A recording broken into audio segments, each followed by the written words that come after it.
yat manam tanoti saha goganayostayor yat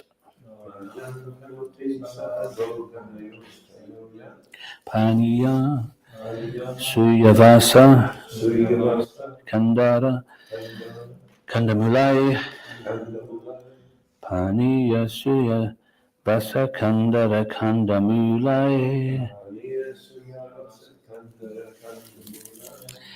Antaya Madhira Bala Haridasa Varyo Yad Rama Krishna Charanas Parasha Pramoda Manam Tanoti Sahago Ganayostayor Yat Paniya Suya Vasakandara Kandamulai Hantaya Madhira Bala Haridasa Vayo Yadrama Krishna Charanas Parasha Pramoda Manam Tanoti Sahago Ganayostayor Yat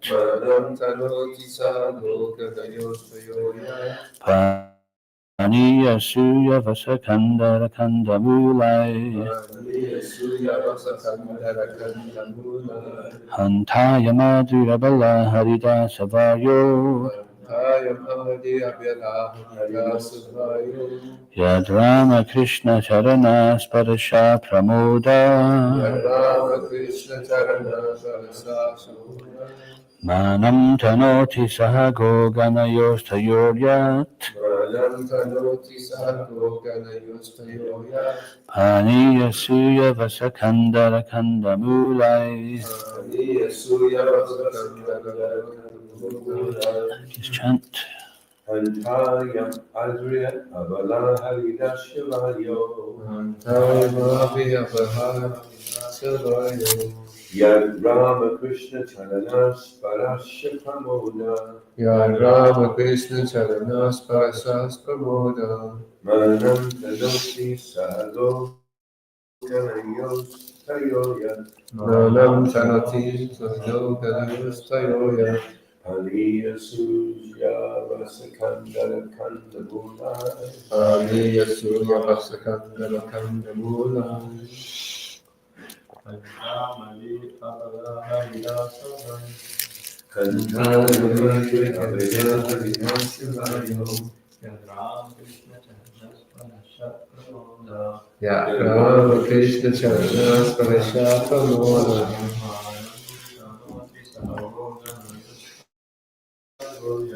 Manam Tanoti Sago Ganayos Ani Asuya Vasakandara Kandamulai Hantayam Adi Apala Hadita Savavyo Yatrama Krishna Chanaspara Sapamoda Yatrama Krishna Chanaspara Sapamoda Manam Tanoti Sago Ganayastayoyat Manam Tanoti Sago Ganayastayoyat Ani Asuya Vasakandana Kandamulai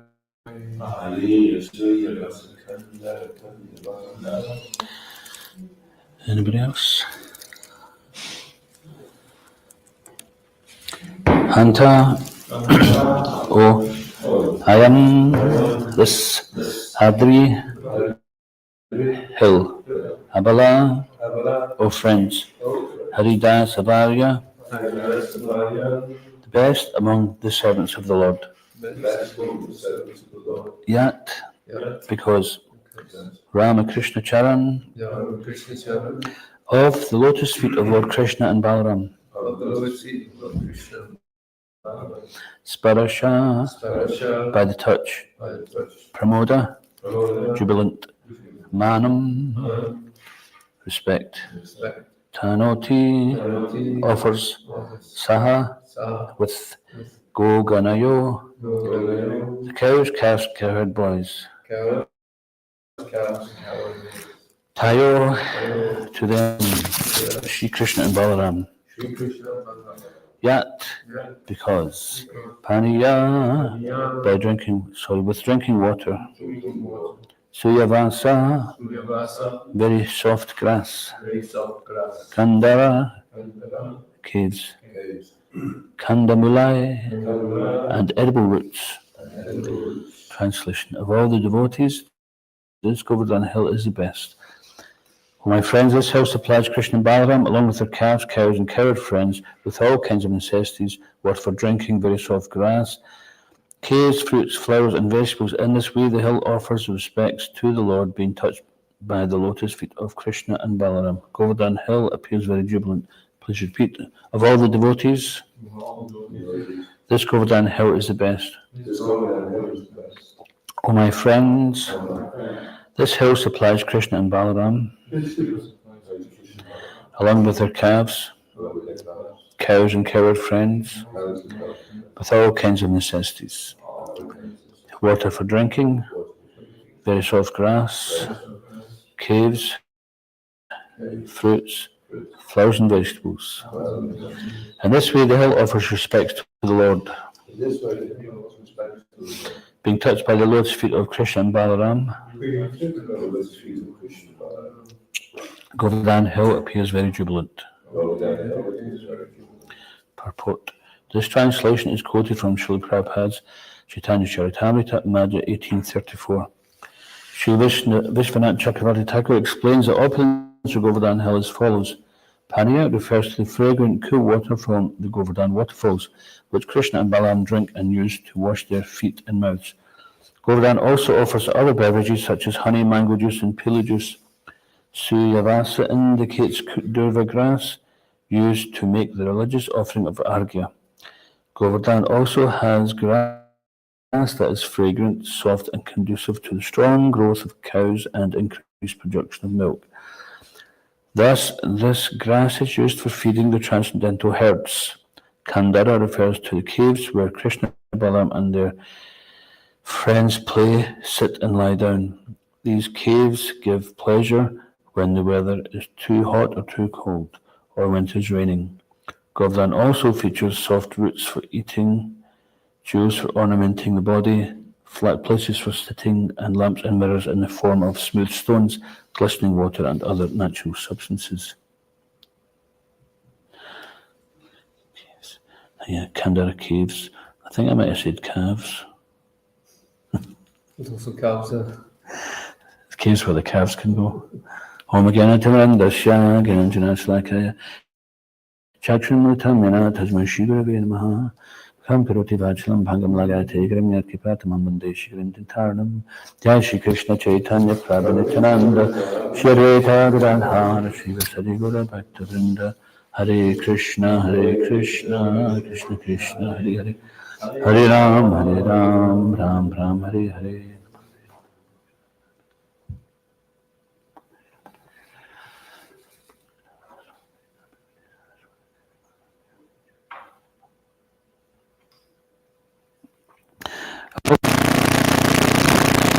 And this hill supplies Krishna and Balaram along with their calves, cows, and cowherd friends with all kinds of necessities. Water for drinking, very soft grass, caves, fruits, flowers, and vegetables. In this way, the hill offers respect to the Lord, being touched by the lotus feet of Krishna and Balaram. Govardhana hill appears very jubilant. And this is the argument that Krishna used to stop the Indra Puja, that why we are bothering with this Indra Puja, this demigod worship, when Govardhana hill is supplying all of our necessities. Now, of course, someone could have argued, well, the reason why there's so much nice grass and waterfalls, etc., is because Indra's producing the rains. But because Krishna is Ajit, unconquerable, when Krishna presents an argument, then you can't defeat him. And even if you come up with some reason like that, he would find some other. So you can imagine that Nanda Maharaj was trying in so many ways to convince Krishna that we had to do this puja so that we could have nice crops and the cows and the calves would be healthy, etc. but Krishna would defeat him with a very smiling face.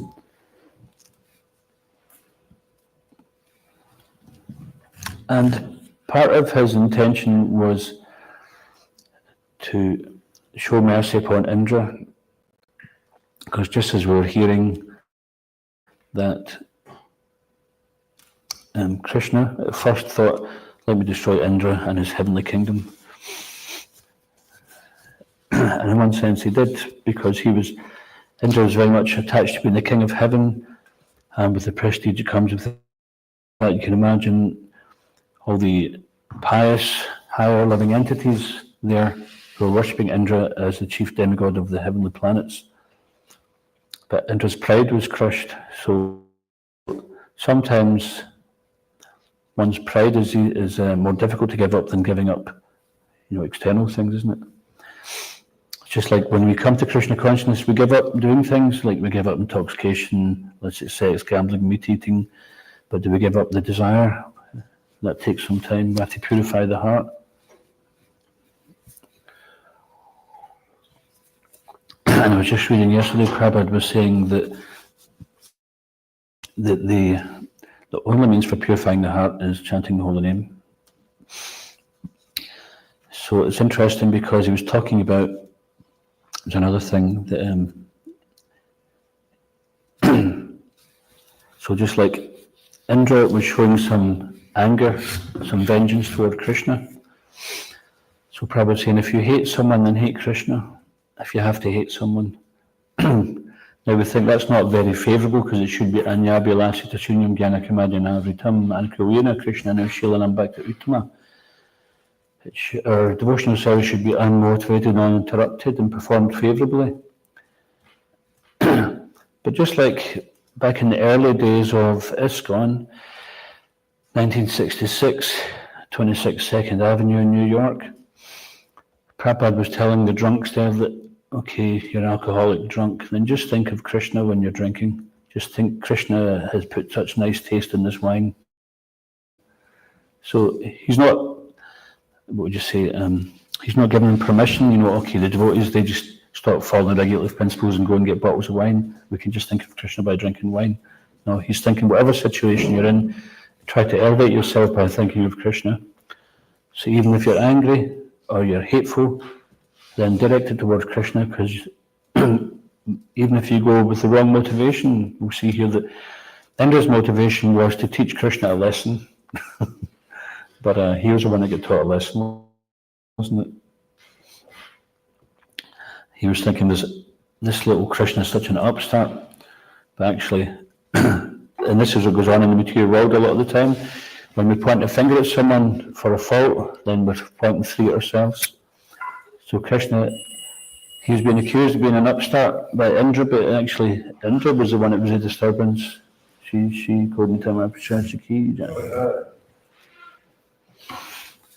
And because he has no right to interfere with the Lord's will.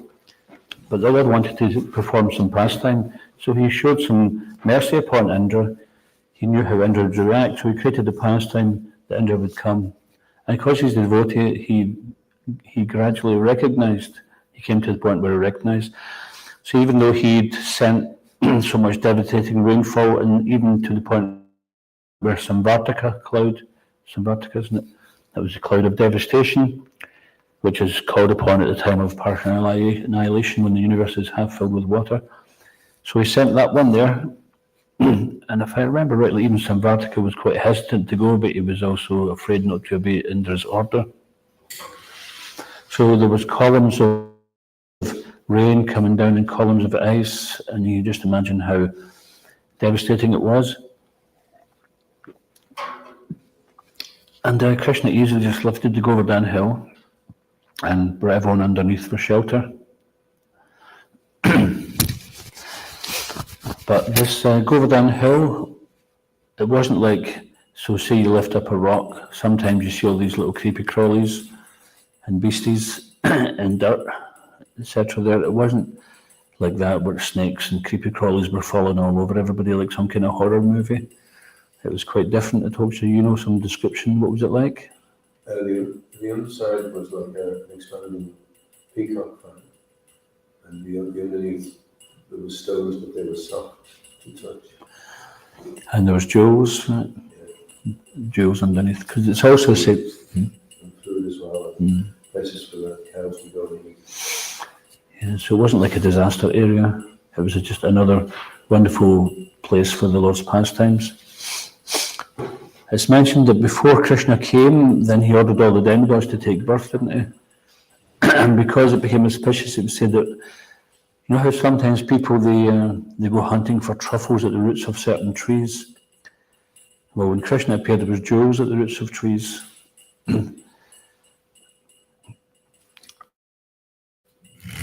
So also there, everything was so auspicious, there was jewels underneath. If you get the chance to go to Govardhana, and if you're brave enough, or daft enough, there's a cave which goes underneath Govardhana Hill. Have you seen that one? Have you seen that cave that goes under Govardhana Hill? No.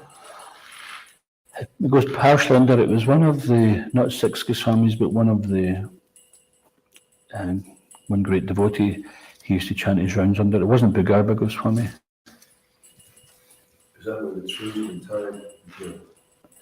It's not far from there, yeah. What's that area called again? It's on the kind of far, what would you say, maybe western side of Govardhana Hill.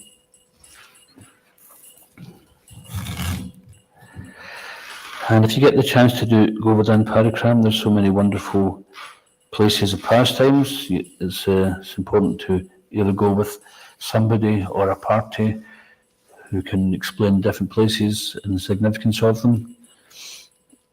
Because you may just go by something and not notice it, and then somebody points out, this is the tree that Krishna had twisted because it went and indicated that Krishna was hiding under it to the gopis. And then you can go Govinda Kund. It could, to the untrained eye, it could just look like a little pond of water at the foot of some rocky mountain. But actually it was made with the milk and the tears from Surabhi and the tears from Indra after they bathed Krishna's feet when Indra was remorseful. He was bathing the Lord with his tears, bathing his feet. And it came off and it became Govinda Kund. And you can swim in that and take darshan of Govardhana Hill. And if it's quite hot, then you can swim under the shade of Kadamba trees. It's just such a transcendental realm. So I wanted to read a little bit from some notes that Srila Prabhupada speaks about Govardhana Hill. And this is mostly from a lecture he gave. Today celebrates the occasion of Krishna's lifting Govardhana Hill. According to the Vedic literature, there are various demigods who are in charge of various natural elements, just as in Greek mythology, god of water or thunderbolt. So if you look at different mythology, you see they have different gods in charge of different elements. We have the Greek, the Roman, the Norse, the Celtic, and they might have different names, but they still have the same kind of concept. So Prabhupada said, this is not imagination, but due to insufficient knowledge, we do not know how material nature is being controlled. And so sometimes the puffed up materialists, they try to pitch their strength up against these natural elements, like trying to control the weather or trying to stop hurricanes or whatever. And their attempts are quite feeble. They may be able to hold back some at some points, but it's ultimately they cannot. If the powerful demigods wanted to, then they can make such devastation at any time.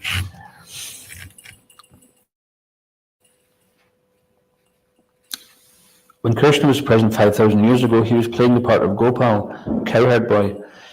It became known throughout the universe that the Supreme Lord has come and is residing in Vrindavan village. Some believed, some did not. So of course, this is not like some upstart so-called avatar who has just decided to call himself God, and they're, what would you say, they're sycophantic followers who just hang on every word and believe that they're God just because they said it. Just like years ago we had one old Yorkshireman on the street was giving out leaflets that he was actually an incarnation of God, and his name was Shinto. We had a different name for him. It didn't. It sounded quite similar, but a bit different. But we laughed at it, and just like what was that one, Pondraka? he sent a message to Krishna saying that the real Vasudev is here, and this upstart Krishna who's pretending to be Vasudev should come here and be annihilated by him.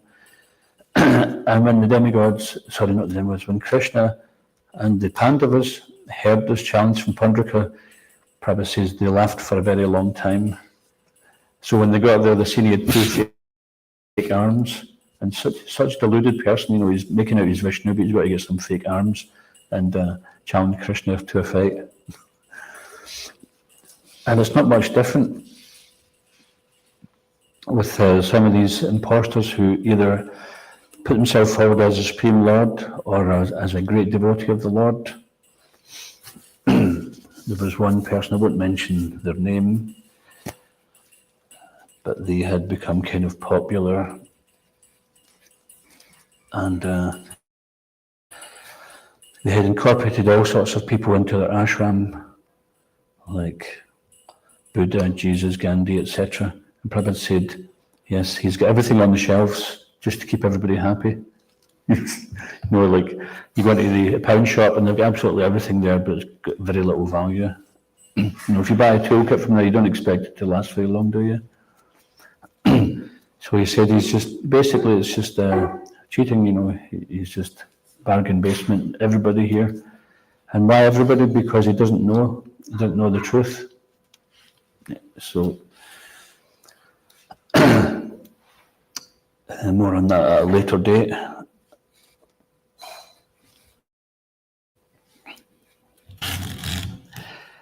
So some people believed that Krishna, the Supreme Lord, was there, and some people didn't believe it was the Supreme Lord. Avjananti mam muta manisham tanam ashruta. So in the Gita, Krishna says, fools deride me when I descend in my human-like form. They do not know my supreme nature and dominion over all that be. Some thought he was just a powerful person. Some demigods also did not accept him as supreme and considered him as a foolish upstart boy, and that the inhabitants of Vrindavan were simply peasants misled by the words of a small boy. And of course, Nanda Maharaj wasn't a small timer. He had 900,000 cows, didn't he? That's no small thing. There's nobody on this planet practically has that. So you must see, and this was the economy at the time.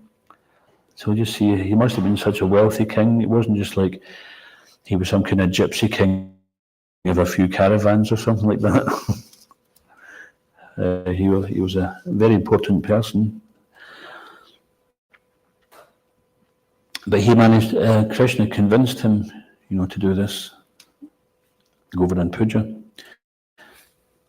Also, because Prabhupada mentions that some of the demigods didn't accept.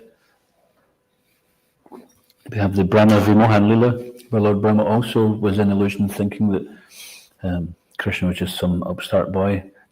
And Krishna, because Brahma is also a great devotee, he just somehow he didn't recognize Krishna. And even that might happen, sometimes we don't recognize a great devotee, and we have to be careful there to offer respects to everybody then. One time I was in Hungary, and I heard that Satyanandan Swami was there. So this is back in the old temple, which was in the 90s, the Maria Remetai, the old temple they had. You've been there, haven't you? And there was a few gurus and swamis downstairs, so I thought he'd be down there with them. Someone was leading arti, and it looked like, I thought, okay, this would be Maharaj's servant, young brahmachari jumping up and down leading the kirtan. And it turned out it was actually Satyanandan Swami himself. And then I realised, wow, he just looks so youthful and free and blissful. And so we should be very careful. And Prabhupada also mentioned this, that be careful, you don't know who's next to you. It could be Narada Muni. So just like Jayananda here, it could be Narada Muni. We have to show respect. But we shouldn't think We shouldn't be thinking, you should be careful not to disrespect me, I might be Narada Muni. If you're Narada Muni, I think you would know it. So we should always put ourselves in a humble position. This is a safer position, and sometimes it's hard, it's hard to be humble when you're proud, isn't it? But here, Krishna is teaching a lesson to even the great demigod Indra, that sometimes here in Govardhana, you're walking up the hill to the morning program at 4:30 in the morning in the winter, and you've got horizontal rain blowing you in the face, and by the time you get from the bottom of the hill to the top, or even from the ashram to around here, you could be soaked. And this is just nothing compared to the power that Indra can have if he unleashes his devastation. So we can't really conceive of how terrible it was. Sometimes we hear of natural disasters like rivers breaking their banks, etc. So anything natural disaster we're aware of, it would be nothing in comparison to this devastating rainfall.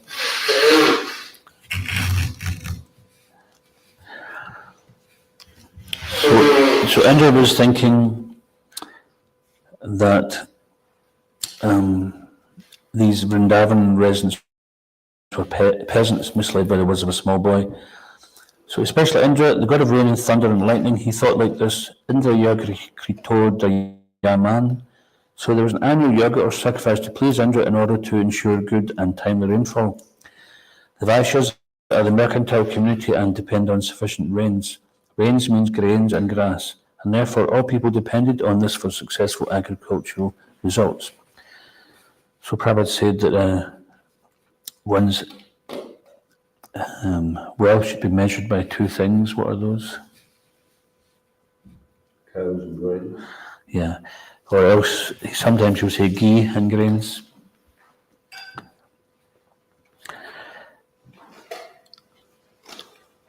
Previously, the economy was based on agriculture, not paper money. You cannot eat paper money, nor eat nuts and bolts. Therefore, this agriculture economy was realistic. As he prepared to do it in the yajna, Krishna inquired why it was needed, as Giri Govardhan supplied everything, so they should just worship Giri Govardhan. Now, he was not an ignorant child. He's Bhagwan, full in 6 opulences: wealth, strength, fame, beauty, knowledge, and renunciation. He knew what he was doing. So he convinced the inhabitants of Vraja to do Govardhana Puja. This infuriated Indra, who then sent incessant rainfall, which led to the lifting of Govardhana hill pastime. And when that hill was raised, then you might think, well, the hill might be raised, but there's so much water, surely it must have seeped in, and that would drown the inhabitants. But no, what took care of that? The sunshine. So the sun chakra was going round, wasn't it? And it was evaporating the rain, and Indra couldn't keep up with it.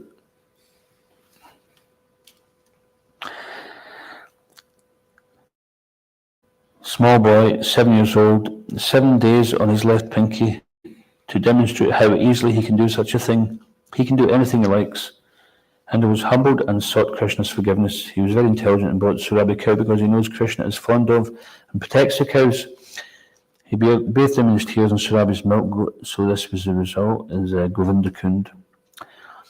So here Krishna saved his devotee Indra as well as the residents of Vrindavan. So he saved Indra from his pride, which was a great mercy. And sometimes that happens to us.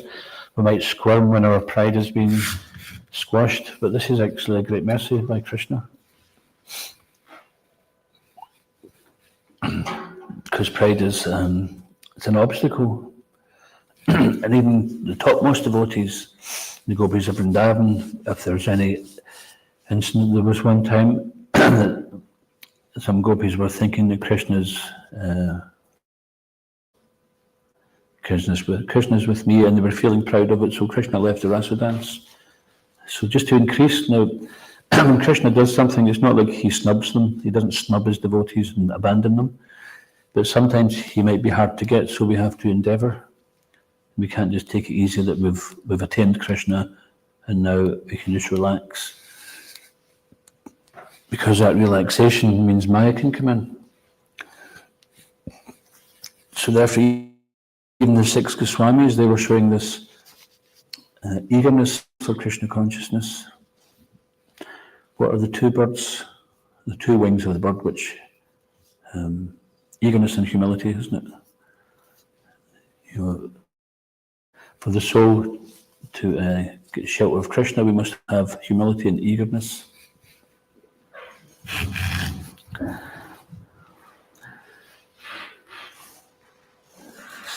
So there's this question, you know, can Krishna make something so big that he can't lift it? I think everybody knows the answer now, don't they? Because if you say no, he can't, how can he make something too big that he can't lift it? Then it would be he's limited. And if you say yes, he can, and make it so big that he can't lift it, then that would mean the thing he's created is greater than him. So because Krishna is ever expanding, yes, he can create something which is so heavy he can't lift it, then he'll expand and lift it. And he can do this unlimitedly if you like.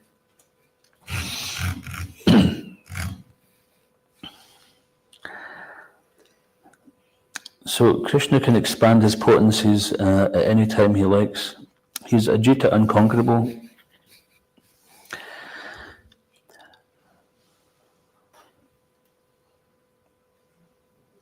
So this term, Bhaktavatsala, protector of the devotees, this is very evident here in this pastime,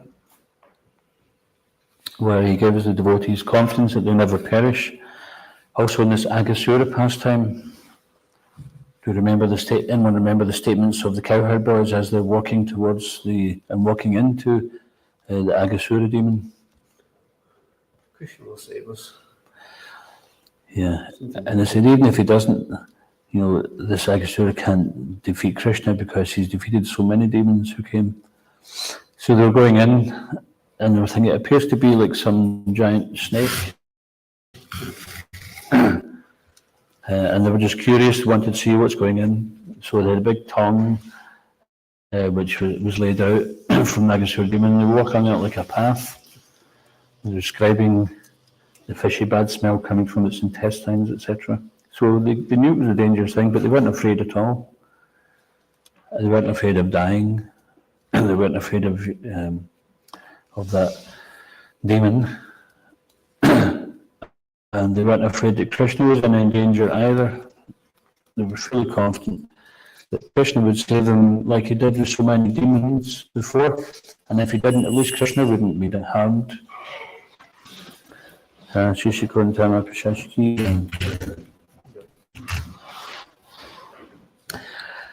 As we mentioned before, then he also protected Indra.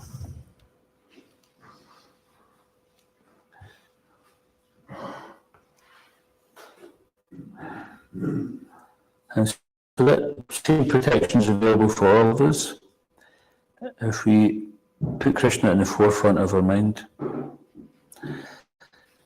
So there's some verses here in the Bhagavad Gita I'd just like to quote.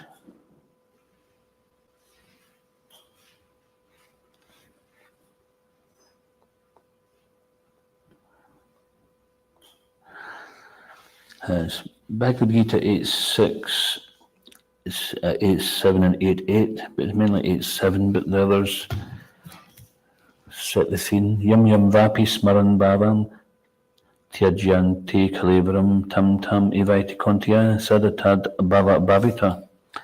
So you've probably heard this verse before. Whatever state of being one remembers when he quits his body, O son of Kunti, that state he will attain without fail. And in the purport, Prabhupada says, the process of changing one's nature at the critical moment of death is explained here. A person who at the end of his life quits his body thinking of Krishna attains the transcendental nature of the Supreme Lord. But it is not true that a person who thinks of something other than Krishna attains the same transcendental state. This is a point we should note very carefully. How can one die in the proper state of mind? Maharaj Bharat, although a great personality, thought of a deer at the end of his life, and so in his next life he was transferred into the body of a deer. So this is the science of Krishna consciousness. Although as a deer, he remembered his past activities, he had to accept that unknown body. Of course, one's thoughts during the course of one's life accumulate to influence one's thoughts at the moment of death. So this life creates one's next life. If in one's present life one lives in the mode of goodness and always thinks of Krishna, it is possible for one to remember Krishna at the end of one's life. This will help one be transferred to the transcendental nature of Krishna. If one is transcendentally absorbed in Krishna, it is possible in Krishna's service. If one is transcendentally absorbed in Krishna's service, then his next body will be transcendental, spiritual, not material. Therefore, the chanting of Hare Krishna, Krishna Krishna, Hare Hare, Hare Ram, Ram, Hare Hare, is the best process for successfully changing one's state of being at the end of one's life. An important point here is to remember Krishna throughout our lives so that naturally we take shelter in Krishna. So we get opportunities to practice that every day. So here, this is the verse which Prabhupada was talking about in his lecture, Bhagavad Gita 8.7. Tasmat sarveshu kaleshu mam anusmara yudya cha mayarpita manobudir mam evaishyasya samshaya. Translation: Therefore, Arjuna, you should always think of me in the form of Krishna, and at the same time carry out your prescribed duty of fighting. With your activities dedicated to me and your mind and intelligence fixed on me, you will attain me without doubt. Sometimes the devotees think, oh, I can't think of Krishna while I'm washing the pots, or while I'm selling books, or while I'm sweeping the leaves. I haven't to think of the leaves. Or sometimes you see devotees, they almost become motionless because they're trying to go into some kind of samadhi while they're doing their service. But Prabhupada's Krishna says here, therefore, Arjuna, you should always think of me in the form of Krishna and at the same time carry out your prescribed duty. So, the prescribed duty means that we have been given something. If our duty is authorized, that's coming from Krishna. So we're working under Krishna's direction, under Krishna's protection. So we're not doing something which is separate from. So in the beginning, sometimes we have some material likes and dislikes for service. But the thing is, basically, we go to Krishna when we approach a devotee for service, or we approach a spiritual master. Then this is just like approaching Krishna and saying, what would you like me to do? And Krishna says, okay, do this. So when Krishna's given us something to do, that becomes a divine duty. So it's important to remain authorized in what we're doing. If we're unauthorized in what we're doing, there's no guarantee that this is actually pleasing. So this instruction is very important for everyone engaged in material activities. The Lord doesn't say that one should give up his prescribed duties or engagement. One can continue them and at the same time think of Krishna by chanting Hare Krishna. So therefore, when we're doing service, sometimes devotees do service listening to kirtan, listening to lectures. Like sometimes the service you're doing, it doesn't require you have to use your brain a lot, so you can listen to a lecture. You might be, as long as you don't cut off a finger when you're cutting vegetables. So the thing is to do our service and always either think of Krishna, chant Krishna, hear about Krishna, remember the purpose of doing things. And this will free one from pure contamination and engage in mind and intelligence in Krishna by chanting Krishna's names. One will be transferred to the Supreme Planet, Krishna Loka, without a doubt. And then just finally of those three verses, Abhyasa Yoga Yuktena Chetasa Nanya Gamina Paramam Purusham Divyam Yati Partanu Chintyam. He who meditates on me as the Supreme Personality of Godhead, his mind constantly engaged in remembering me, undeviated from the path, he, O Partha, is sure to reach me. So Krishna is giving further clues as to how to think of Krishna and what Krishna's position is.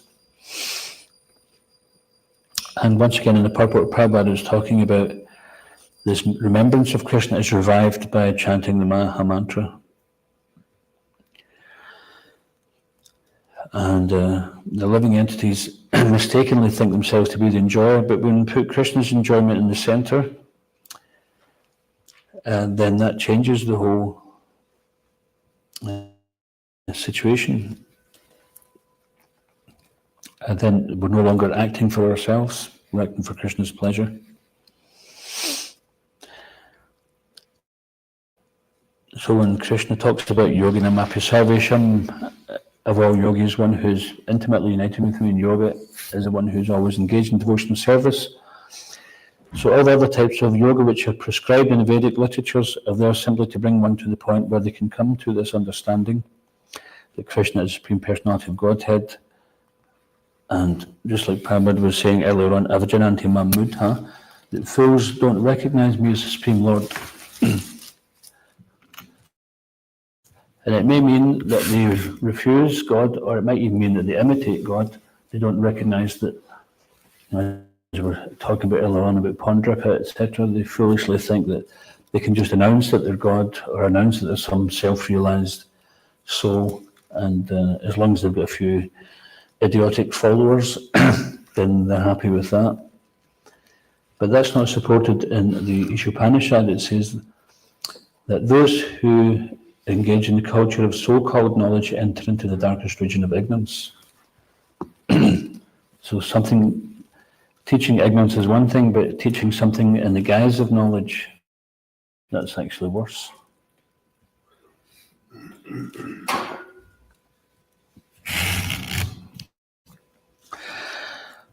So in Bhagavad Gita 1855, Krishna says, Janma Bhakta Mam Abhijananti. One can know me as I am, as the Supreme Personality of Godhead, only by devotion and service. And when one is in full consciousness of me by such devotion, one can enter into the kingdom of God. And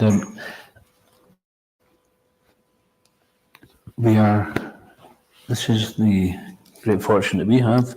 We're engaging in devotional service day by day, hearing and chanting, and we're serving according to our capacity and according to the Desha Kalapatra, the time, place, and circumstances that we're in. And Krishna sees the endeavour we're making in the circumstances.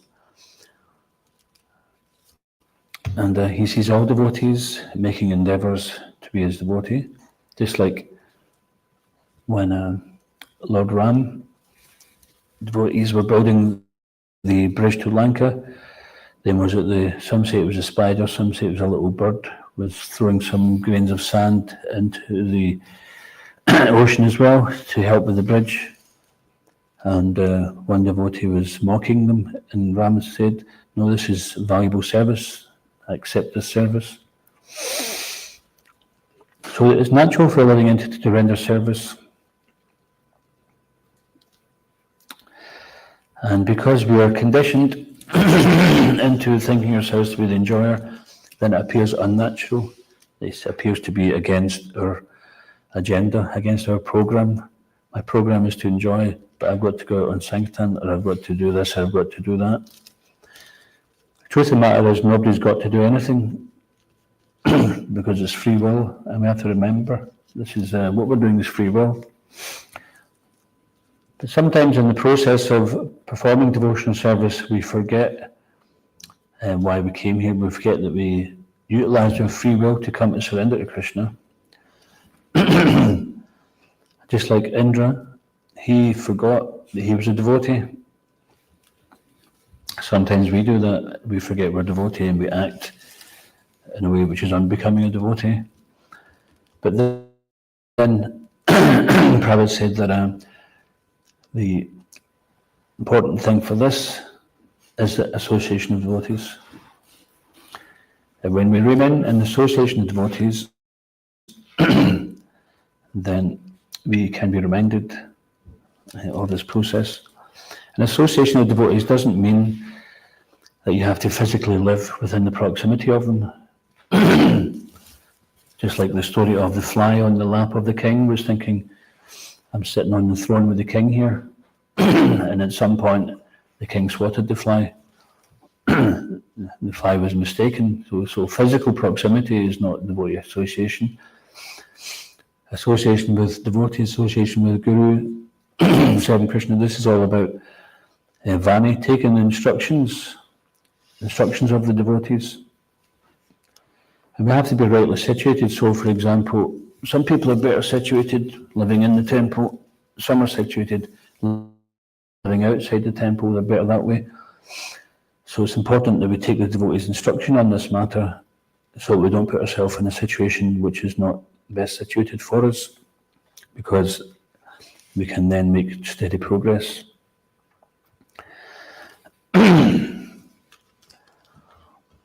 So this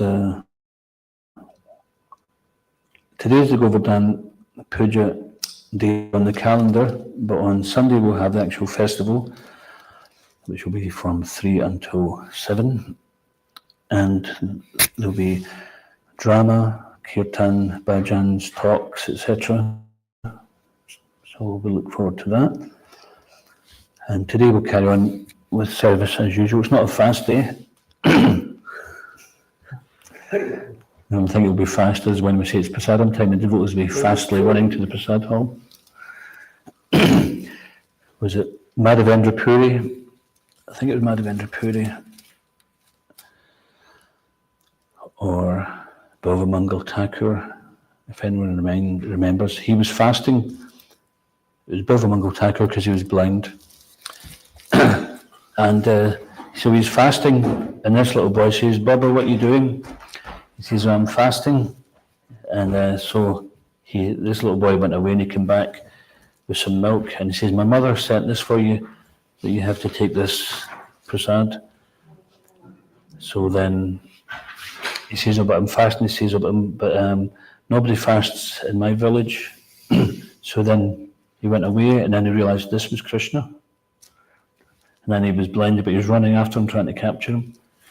I can't remember the full conversation, but it became obvious to him that this was actually Krishna telling him not to fast.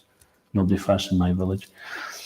So on this Anakut festival, which is the day after Diwali, then it's celebrated by having a nice feast.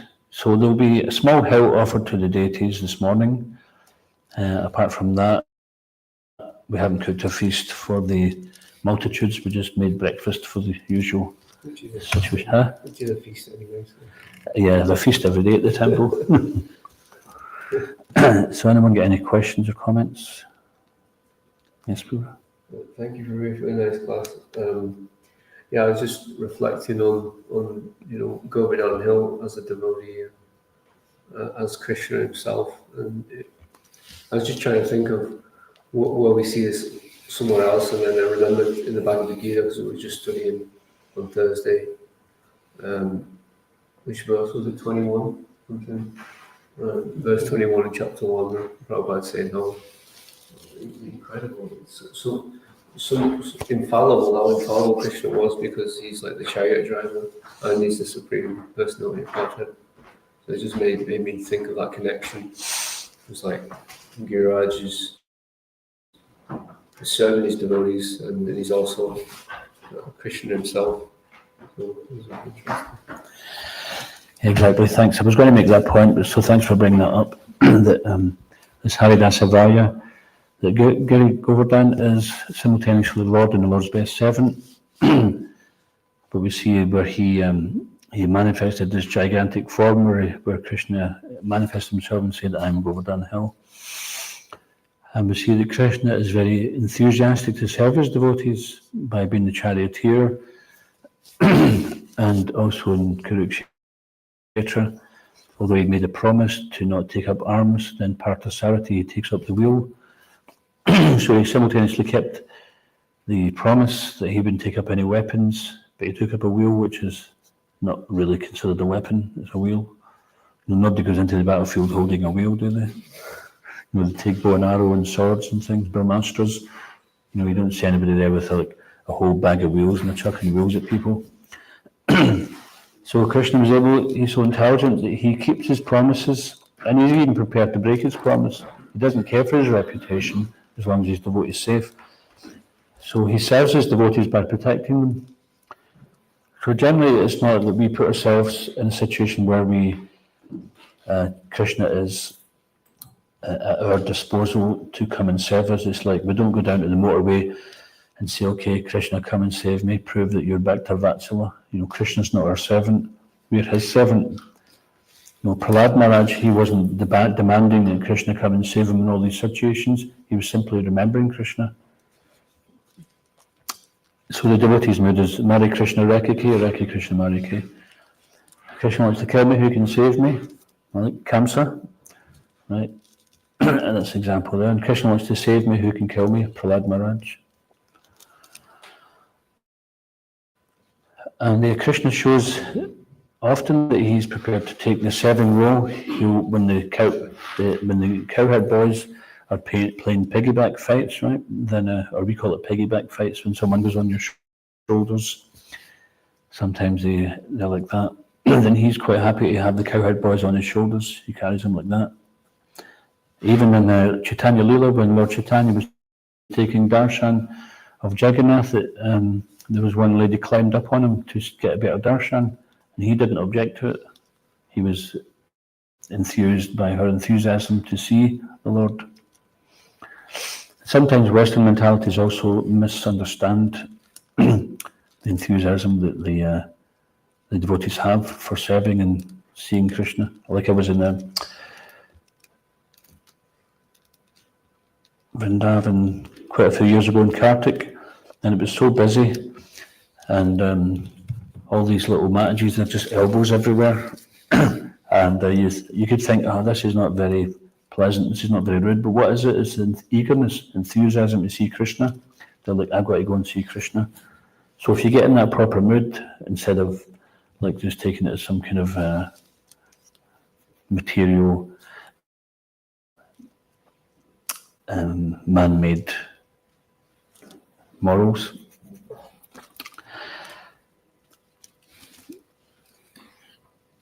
Yeah, so Krishna is actually serving everyone by, even those who turn away from Krishna, he's given them the material world. Like one devotee said to Prabhupada, why did Krishna make the material world? And Prabhupada strongly retorted, Krishna didn't make it, you made it. You made the material world because you wanted it. And Swarup Damodar Maharaj, disciple of Prabhupada, if you hear the lecture, or you can read Life Comes from Life, he says, the chemicals are the same in the male and female body. Why is that attraction there? And Prabhupada says, because they want it. They want that enjoyment, they want that attraction. Of course, it's not always girls and boys, so whatever people have a desire, then Maya will fulfill that desire if that's what they want. And then the living entity becomes covered in various degrees of the lower modes according to their desire. But then if we want Krishna, then he makes so many arrangements for us to come back to him.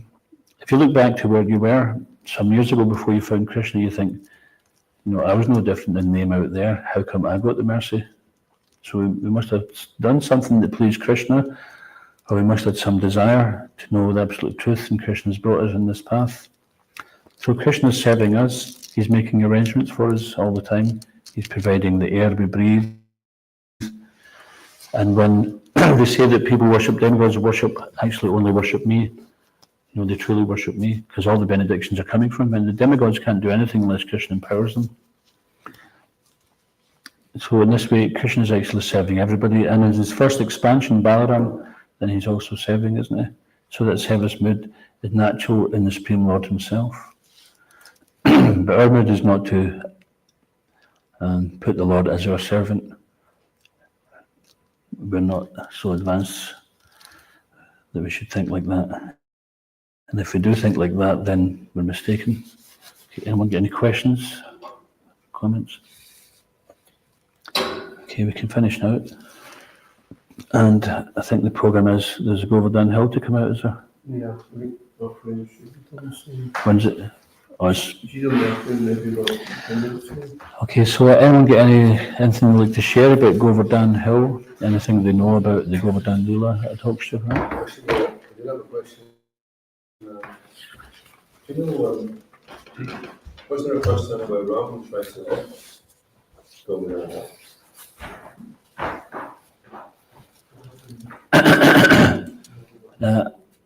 Somebody did, I'm not sure if it was Ravan or if it was Hanuman.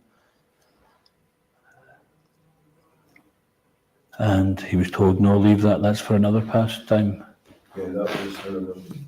Ram trying to live something, he couldn't manage it. I thought it was going to be. Yeah, that's true. It was something, but I don't know if it was Govardhana. Something like something around the Shiva. It's trying to get some Oh, benediction. Kailash. Oh, yeah, could have been Kailash, yeah.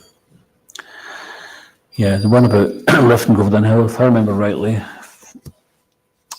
then it was when Hanuman went to get that herb, Jivana, what's it called again?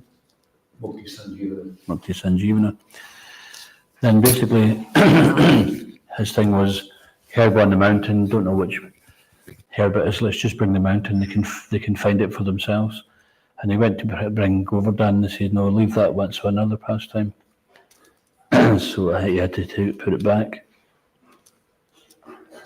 On the subject of the tree that was twisted, because I was always wondering, how did Krishna live Govardhana? How did he take it up and run like anything to the middle to get it before it came down, you know? So he wanted to go underneath in a tunnel and come up, and the cowboy boy said, no, you're not strong enough. And he said, I am strong enough. And they said, well, if you are strong enough, you should be able to tie a tree into a knot. So he got the tree and tied it in a knot, and the cowboy boy said, okay. Then he went under. When he came up, there was like a crystal dais, and he stood on that, and the hill was also shaped like this. So from the edge of the hill to the floor, it was 30 meters. So it was a good way up, you know. So I thought that was interesting, because you wouldn't even know if he'd lifted it from a distance. It's just a little cowboy boy, it's a massive hill. You wouldn't even know it was. Oh, yeah. That's amazing. And that's in Shivaramoj, one of his Krishna in Vrindavan service, goes into the pastime. Really, like you're saying, there's no worms dropping down. And, you know, it's all beautiful underneath, and it contracts and expands. Let everyone know it's got plenty of room. You know, when how come under it, it'll just make itself bigger. What's that? It was contracting and expanding. It was letting the residents know that no matter how many come underneath, I'll just expand to shelter them as well.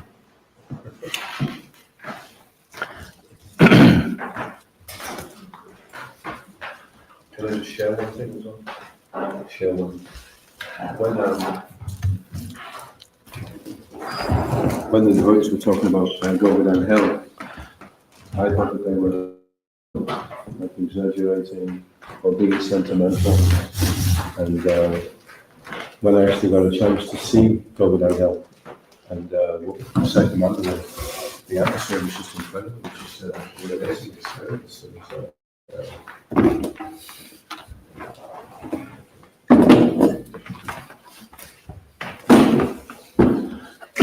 This is no word of a lie.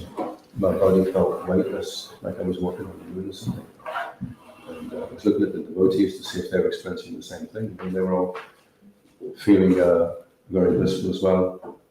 So it's amazing to be a devotee, and you hear about the pastimes and you chant, and then when you can actually go over to Vrindavan and directly see the culture in action and experience things directly, it's so it helps you develop so much faith if you get direct experience of it. Not an ordinary hell.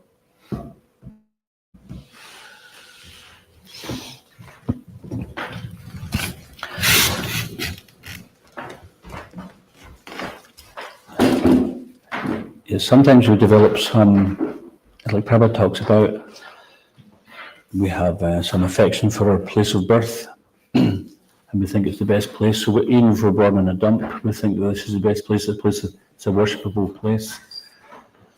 And we develop some affection for that land, just to sentiment.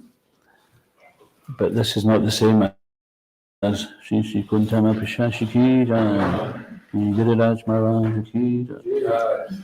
So this is not the same as the attachment and affection we experience for the land of Vrindavan and Govardhana Hill, which just comes spontaneously.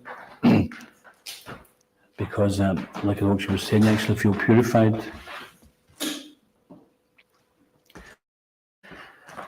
And people, they will circumnavigate Govardhana Hill. It's 14 miles circumference.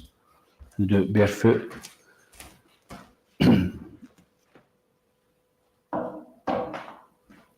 And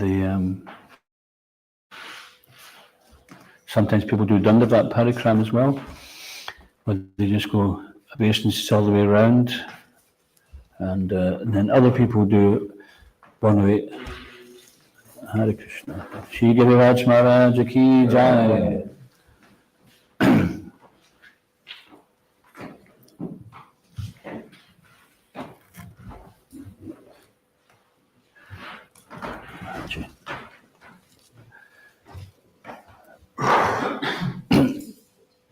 Okay, so yeah, we're ready. So we're very fortunate that we have Giridhari Lal here. They say that in Krishna book, Prabhupada says that devotees of the International Society for Krishna Consciousness can take rocks from Govardhana Hill and they can be worshipped as Krishna. So in order to do that, then you should get the blessings of a Brijbasi. In one sense, Prabhupada gave that blessing. He's the real Brijbasi. But this one was also given by the hand of a Brijbasi who was born there and who gave to Krunabhavan. So we're just waiting on the Arctic tree and then we can have Kirtan.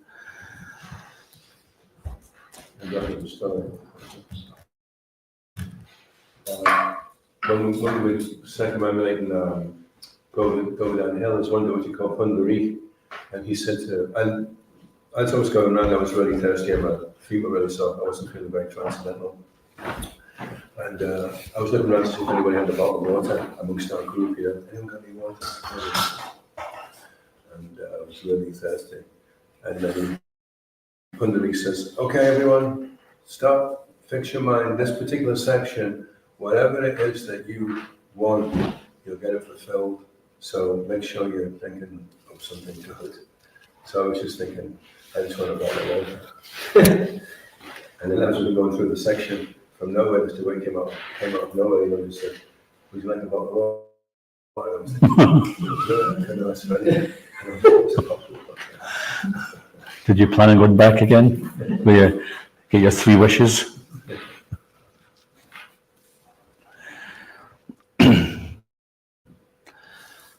Okay, so we can have Arti and circumambulation. Generally, Giriraj is facing this way, so we can be facing the deities.